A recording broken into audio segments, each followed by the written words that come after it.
એની ભૂલ શું? માત્ર એક બ્લેક પટ્ટી. હું ગુજરાત સરકારને અને પ્રશાસનને કહેવા માંગુ છું કે બ્લેક પટ્ટી વાળા તો ઘણા બધા ફરે છે, ઘણા બધા બ્લેક પટ્ટી લગાવીને ફરે છે ને ભાઈ. સરકારી કર્મચારીઓ ફરે છે, પોલીસ પ્રશાસનના અધિકારીઓ ફરે છે, પોલીસ પ્રશાસનના કર્મચારીઓ ફરે છે, પોલિટિકલ લોકો પણ ફરે છે. તો પછી આ એક ફોજી સાથે આટલું દુર્વ્યવહાર શા માટે?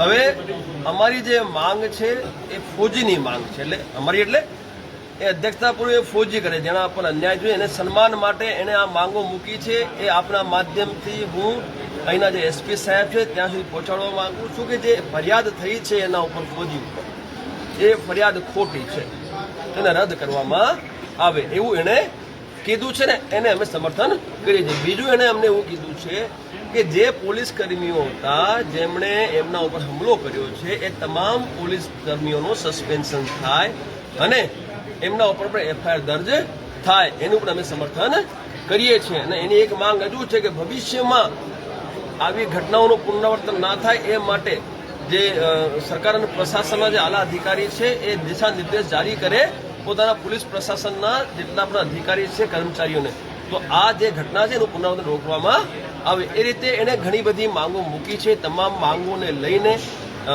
અમે એને સમર્થન કરીએ છીએ ને અમે આપણા માધ્યમથી ગુજરાત સરકાર અને પ્રશાસનને 14 તારીખ સુધીનો સમય આપી રહ્યા છીએ કે આ એક અઠવાડિયું તમારી પાસે છે.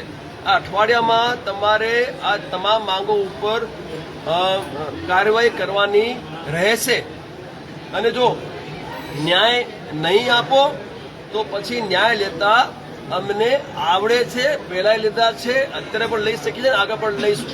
અને હું તો આગ્રહ કરું છું તમામને, જેટલા પણ તમામનો હું આગ્રહ છે ભાઈ, આ રાજનૈતિક પાર્ટીઓ જે છે ને એ માત્ર વોટની ભાષા સમજે. શાની ભાષા સમજે? વોટની ભાષા.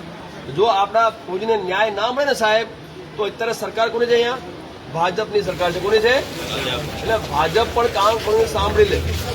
જો આને ન્યાય નહીં મળે તો આવનારા જે ચુનાવો છે એમાં અમે ભાજપાનું બહિષ્કાર કરીશું, વોટ નહીં આપીએ. તૈયાર છો બધા? તૈયાર છો? સાંભળી લેજો. એટલે તમે